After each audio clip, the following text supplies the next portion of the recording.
Hello, this is the second video of the chapter D and F block elements. We had done the basic introduction and then we moved on to two properties, atomic radii, and we saw how the variations are there, variations with respect to the expected behavior, and we also understood the metallic character.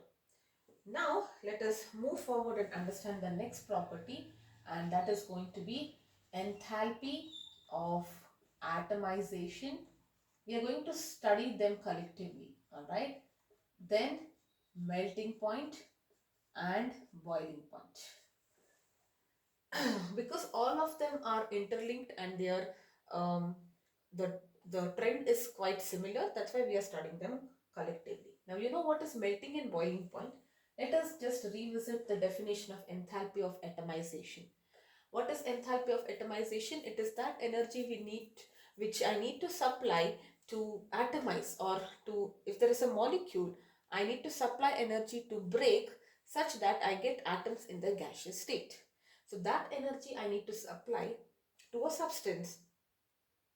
How much energy I need to supply if I have to get 1 mole of gaseous atom? That is what we call as enthalpy of atomization. Now, what is observed is this transition metals have high values of all of this. Okay, they have high melting point, they have high um, boiling point and high enthalpy of atomization, and the reason is because of metal-metal bond. What is this metal-metal bond? I told you in the d block there are 5 orbitals in the d subshell, and whenever there are unpaired electrons in the d orbitals, the two atoms, they can form a metal-metal bond. The d unpaired d orbital in the first atom and unpaired d orbital in the second atom, they can overlap and they can form a metal-metal bond. And if the bonding is becoming stronger, that means it is, I need to supply more energy, I need to supply more heat if I have to change the state, I need to supply more energy if I need to break or isolate an atom from the substance, right? This is what I understood. And we also understood when we discussed metallic character, I told you that if you are talking about the elements across a period, 3D, 4D or whatever, alright, so this is group 3, group 4, group 5, group 6, group 7, 8, 9, 10, 11, 12. So what is the general configuration? Here there is one electron in the D shell, D subshell, right? So this is D1, this is D2, this is D3, D4 and D5. D5 means how many? There are 5 single pair, 5 unpaired electrons, correct? And when you write a D6, pairing will start, correct? So this is how we will get. Okay, so pairing will start in D6. So how many unpaired electrons in D6? Only 4. So the unpaired electrons, we can see that it increases, it is maximum at D5 and then it decreases. And metal-metal bond depends only on the unpaired electrons. So here there is maybe one bond because there is only 1, 2, 3, 4. There are 5 metal bonds per atom here, correct? So that's the reason the metal-metal bond is strongest in the case of D5 and then it reduces, correct? Now, what will be the trend in that case? This will be the trend. So, you can write it for melting point or boiling point or enthalpy of atomization. It increases, it becomes maximum for D5 and then it decreases. Correct? The reason why it is increasing is because the number of unpaired electrons increases up to D5. More the number of unpaired electrons in the d orbitals, more metal bond is formed, more stronger is the interatomic force of attraction, and hence all this are going to be greater. Correct? Now, there is one exception, however. If you are talking about now D5, what and all elements you have, I told you, crazy monkey wins, right? So, they all have D5, but in the case of chromium and molybdenum, instead of becoming maximum, there is a dip like this. Okay, this is for chromium, and then it is increasing like this. There is a dip actually. It is increasing and then decreasing. Okay, why there is a dip here? The reason why there is a dip is because, remember, for chromium, um, uh, the there is a factor which is something to do with the geometry of it. All right. So though we have a maximum unpaired electrons here, they don't. They have a BCP type of geometry. Now you don't know what is BCP, body centered cube. um, that kind of geometry is, though there are more unpaired electrons, the geometry is not allowing the maximum overlapping of these electrons. And there are actually many factors, but we will only be studying one of them. Or actually, I don't see this as a reason in your textbook, but just to keep it simple, though expected features like melting point, boiling point, and enthalpy of atomization should be at peak for D5 elements. For D5 elements, it should be maximum because they have the maximum number of unpaired electrons. Higher metal-metal bond, greater energy I need to supply.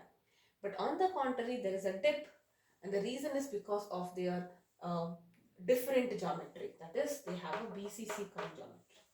Alright, tungsten, however, is fine. Only for chromium and molybdenum there is a dip. Alright, also, now if you are talking about 3D series, 4D series, 5D series, if you, this is nothing but going down the group, right? So let us say you are talking about group 3 elements of this, group 4 elements, group 5, any particular group elements.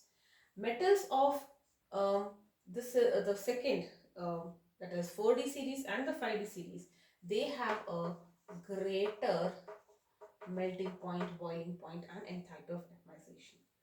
What is the reason for this? Because if you are looking at it, the number of unpaired electron is same, because down the group the number of valence electron will be same, correct? So if you are talking about fifth group, for example, how many?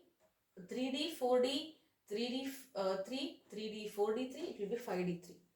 Of course, unless that exception we are talking about, but in general it is something like that, right? So the number of unpaired electron is same, but then what is contributing to the greater increase, greater amount of melting point, boiling point, and enthalpy of atomization? The reason here is what is happening down the group. The atomic radii is increasing. There are more number of shells. If there are more number of shells, do you agree the orbital is having more space now? And if the orbital has more space, then the overlapping is also going to be more. Correct? And that's the reason, greater the overlap, more stronger is the bond. That's the reason why the melting point, boiling point, and enthalpy of atomization is increasing if you go down the group for a particular group element. Okay, so only two things you need to know. What is the one thing? The graph, okay? All the melting point, boiling point, as well as enthalpy of atomization increases, then decreases. But for chromium and molybdenum, there is an exception because of their geometry and other factors. It increases just before chromium, dips, increases, and then again decreases. That is how the graph is. Okay, now if you are talking about a particular group elements, then 4D and 5D will have a greater amount of melting point, boiling point, and enthalpy of atomization. And the reason is because they have an extra shell added. Atomic radii is more, and that's the reason orbital size is also more, and there is more space for the overlap. And more the space, more stronger is the bond. More stronger it is, all these parameters will also increase, right? So that's about it. Okay, now let us talk about the next property, that is going to be that is it about enthalpy of atomization. Next character is going to be the catalytic property.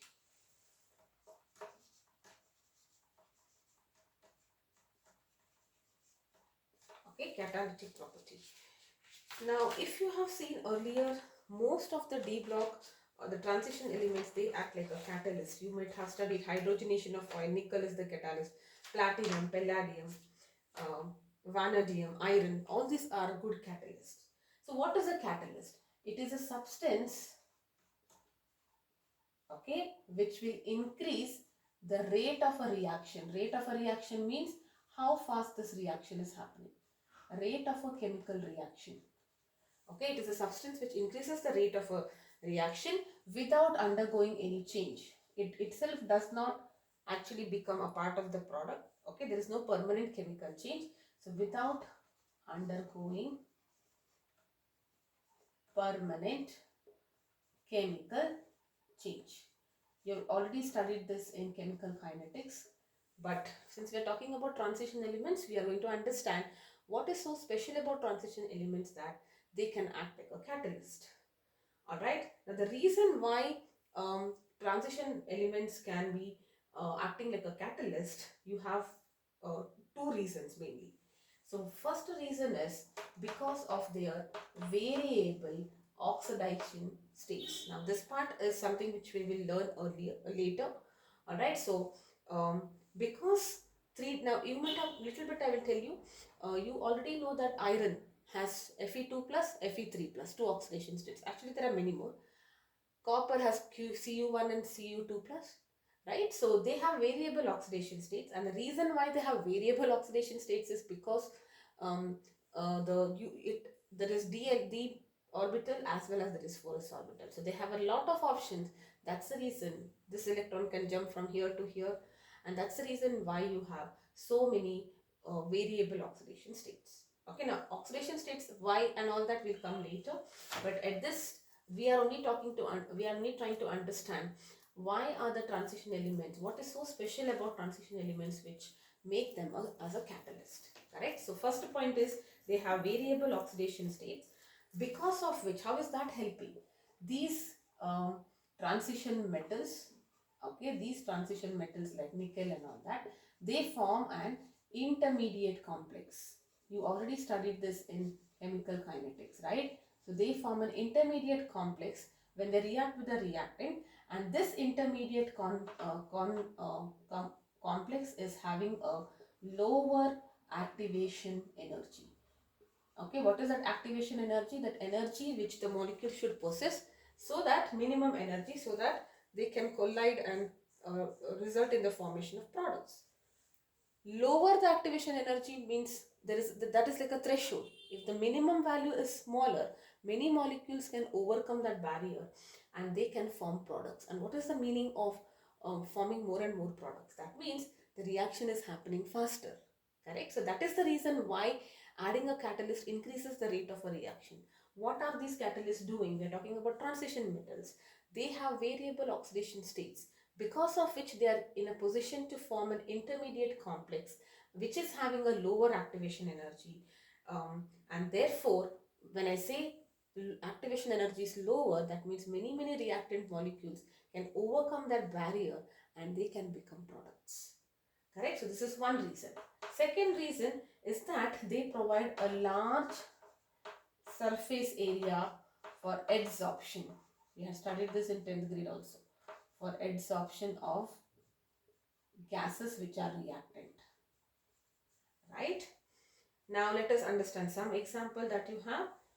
Iron is used as a catalyst in the synthesis of ammonia using Haber process. This is something that you had learnt in 10th grade. So catalyst used is iron.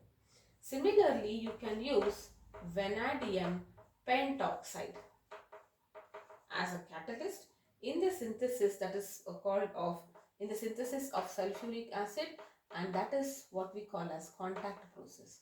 This also you had studied in 10th grade, where you are trying to understand how sulfuric acid is formed, contact process. Vanadium pentoxide is used as the catalyst. Next, hydrogenation of oils. In the case of hydrogenation of oils, you use nickel as the catalyst. This is something that you have studied. Okay, hydrogenation, I did not write the full form. Next, you can use platinum rhodium as a catalyst in the formation of nitric acid. Okay, in the formation of nitric acid, you can use platinum and rhodium as the catalyst. Like that, there are many examples, but we are only studying this much. So what is so special about the transition elements that they act like a catalyst? That is because they have variable oxidation states, and the reason why they have variable oxidation states is because of the availability of the d orbital. So there is a lot of option for the electron to jump here and there. That's why they are forming different products. Now, when I say variable oxidation state, it means that because their oxidation states are varying, they help in the formation of an intermediate complex with a lower activation energy, such which decomposes to give you products. And the second point is it has a large surface area for absorption of reactants when they are in the gaseous form. And these are the examples. Iron is used as a catalyst in the formation of ammonia using Haber process. Vanadium pentoxide is used as a catalyst in the formation of sulfuric acid by contact process. Nickel is used as a catalyst in the hydrogenation of oils, and platinum and rhodium is used as a catalyst in the manufacture of nitric acid. Okay, so yes.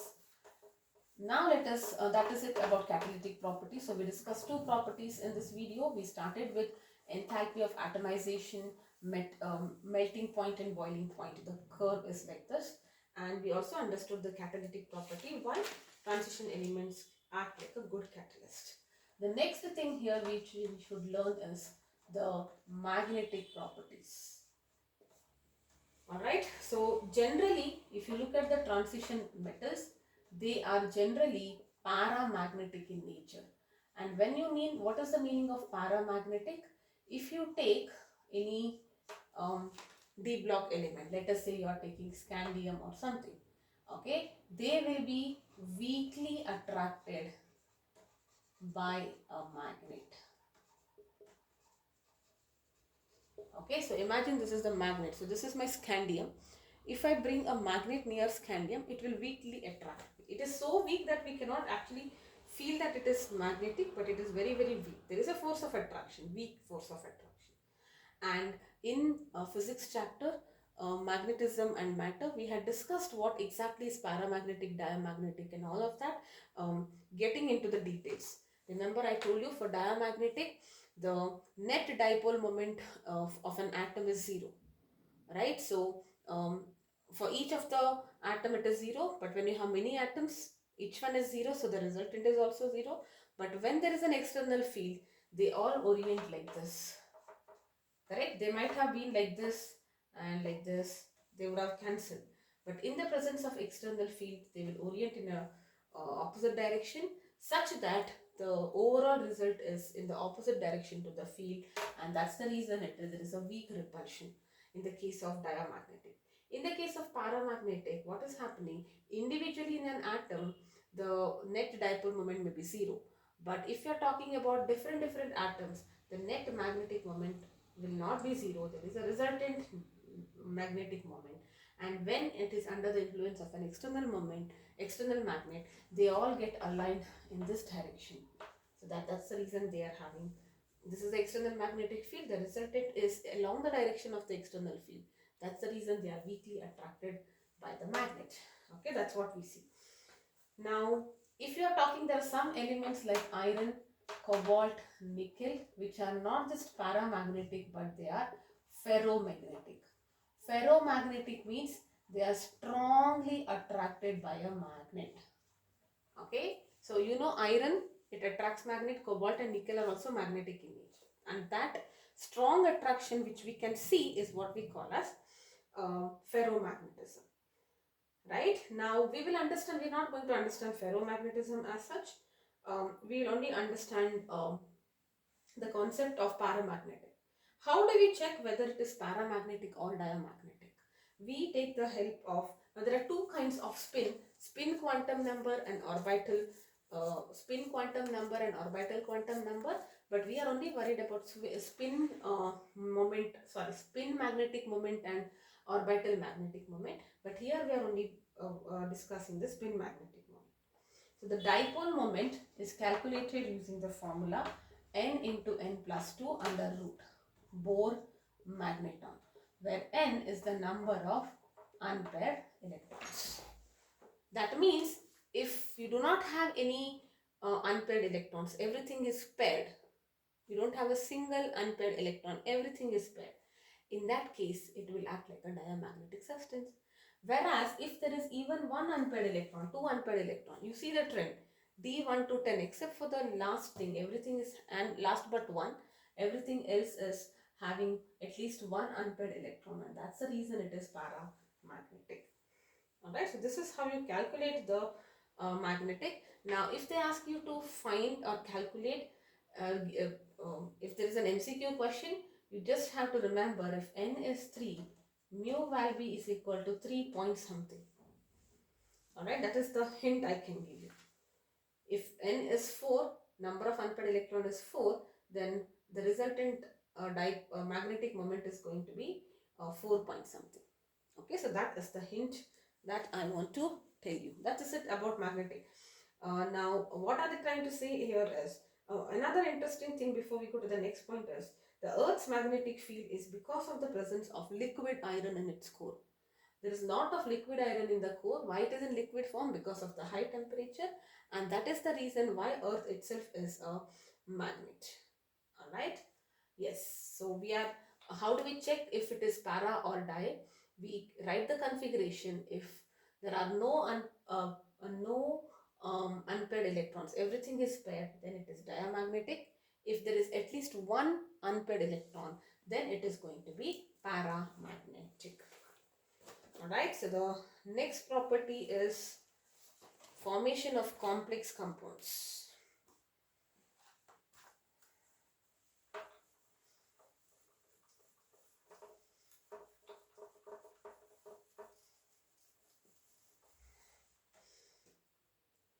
Okay. This is already covered in your coordination compounds. So let us understand formation of coordination complex. Why only, you know what is a coordination compound? There is a central metal atom around which there are ligands which are forming coordinate bond. That's my complex ion. And when that complex ion comes in contact with another oppositely charged ion, they form a coordination compound. We already know that part, right? What we are interested is why only d block or transition elements they form complex compounds. The reason is because there is availability of vacant d orbitals. Okay, there is availability of vacant d orbitals. That is one reason. Second, high nuclear charge. Effective nuclear charge is greater because now you are talking about d elements, it's very, very high. And smaller atomic size. Smaller atomic size, and which results in a better bond.